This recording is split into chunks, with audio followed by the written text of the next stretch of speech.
Hi, this is Farhan and welcome back to another video. Since this Ripple lawsuit has been put forward by the SEC, it was the SEC which was on the attack mode. But as things have progressed and moved on further, it seems that the sides are changing and it is the SEC which is on the defense and Ripple is attacking. And since the past couple of weeks, we have gotten absolutely really good information coming from Ripple and obviously XRP that is going to positively impact XRP for the long term. Yes, for the short term, the prices do look not that good compared to a couple of months back, but for the long term, this lawsuit plays an extremely important role. So in today's video, we will be looking at this attack from Ripple. And also my subscribers might have noticed that the background looks different because I am traveling. It's also one of the reasons why you might have not seen videos in the past couple of days. And also I will be traveling for the next couple of days. That is why the videos might not be every single day as usual, but after that I will be posting every single day. So I will try to bring you guys latest information, and for that I highly appreciate your support, so you can give a like for this video for that. But before diving into those details, let's take a look at the prices from the world of crypto. Well, in the last week or so, we have seen somewhat a stabilization in a lot of prices, and especially with XRP, although it is down as I mentioned compared to about 2 months ago. But at the time of making this video, it is trading at around $0.68, an increase of about 4% compared to yesterday, and an increase of about 6% compared to 1 week ago. And specifically regarding Bitcoin has stabilized between $30,000 to around $37,000, and this is why we are not seeing a major momentum with prices of a lot of other cryptos out there. Now, specifically talking about XRP, the low point in the last 24 hours was at around $0.65, and the high point was at around $0.72. And since then, it has somewhat decreased, but it is currently on an upwards trajectory. Now, if you're talking about the summary for the daily chart, the summary stands at a sell, moving averages at a sell, and technical indicators at a sell, and also the RSI is also at a sell position. Now, if you're talking specifically about the weekly position, it has changed for the first time in quite some time to a summary at a sell position. It was at a neutral position for quite a long time, and the RSI for this is at a neutral point. And for the monthly chart, the summary, it is still standing at a strong buy. It is expecting that XRP is going to do good in the coming months. Moving averages at a buy and technical indicators at a strong buy, and the RSI, it is at a neutral position. So things are looking somewhat stable for XRP, well, at least until we see some major momentum in the overall world of crypto. Until then, we are going to see these current prices. So let's talk about this really important update. If you guys have been following this Ripple lawsuit for quite some time, you know how important the lack of fair due notice is for Ripple. This is why whenever possible, Ripple brings it up, because they know that this is that smoking gun. And to further make this part really strong for Ripple, it has subpoenaed the former finance director William Hinman. But as you guys already know, the SEC is currently on the defense and it is not letting go that easily. That is why it wants to quash this subpoena by Ripple.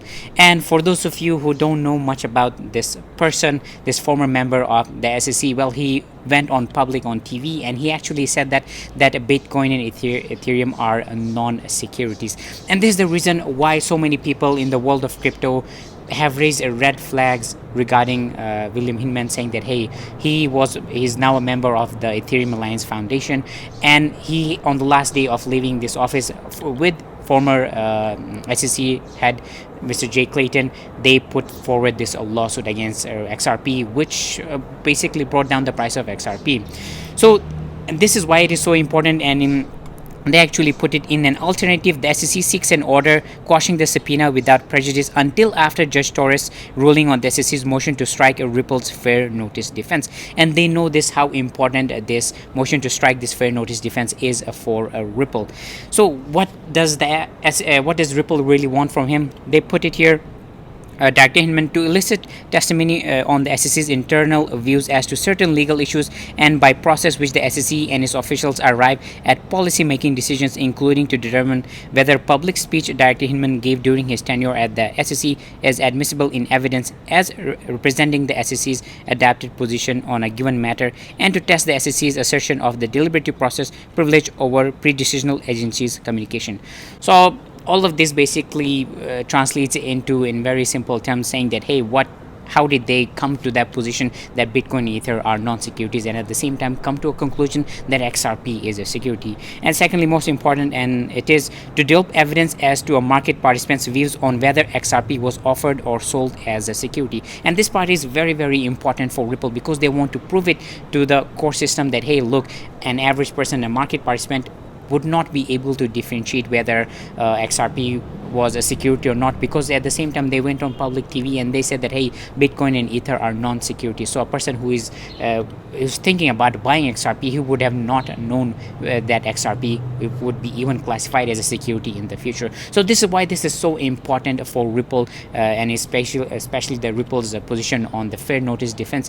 And this is why they want to bring him under testimony. And SEC is saying, no, we are not going to let this go. So at the end of the day, it is going to be Judge Torres who is going to decide exactly what is going to happen here. So those are some very, very important updates, and obviously this is going to majorly impact the price of XRP in the future, because this entire lawsuit is dependent on this case. Now let's move on and talk a bit about whether you should wait a bit more to buy XRP or you should buy XRP now. In fact, this is some of those questions which I get asked very regularly, and in fact there was a very, in my opinion, very good article recently on Investor Place in which they exactly talked about it.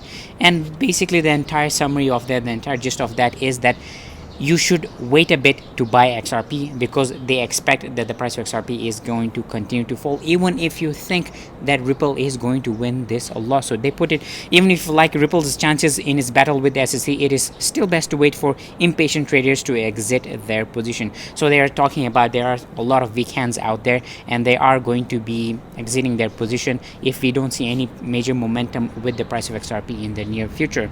It puts it, yet while it stands to soar once again on news of courtroom victory, that doesn't mean you can buy in at around 64 cents where it trades today and expect to see a tremendous gain in the coming months. A positive outcome from this issue may improve its fortunes, but it's hard to tell to what extent.